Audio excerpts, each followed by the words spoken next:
దేవునికి స్తోత్రములు. మీ అందరికీ నా వందనములు. ఈరోజు దేవుని వాగ్దానం, నేను ఎవని యందు నిలిచియుందునో వాడు బహుగా ఫలించును. యోహాను సువార్త 15వ అధ్యాయం 5వ వచనం. సర్వలోకానికి రక్షకుడైన తండ్రి ప్రియకుమారుడైన మన యేసయ్య మనతో సెలవిచ్చినదేమనగా, నేను ఎవని యందు నిలిచియుందునో వాడు బహుగా ఫలించును అని.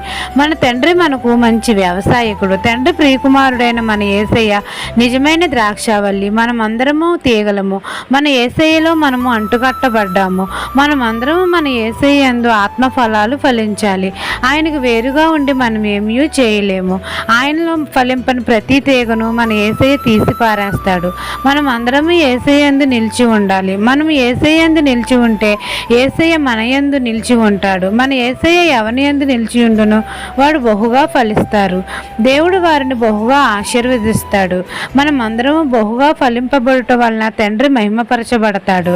తండ్రిని మన యేసయ్య నామంలో మనకి ఏది ఇష్టమో అది అడిగితే తండ్రి మనకు అనుగ్రహిస్తాడు. ఈ దిన వాగ్దానం మీ నా జీవితంలో నెరవేరాలని కోరుకుంటూ దేవుని సువార్తా పరిచర్యలో మీ సహోదరి. ఆమెన్.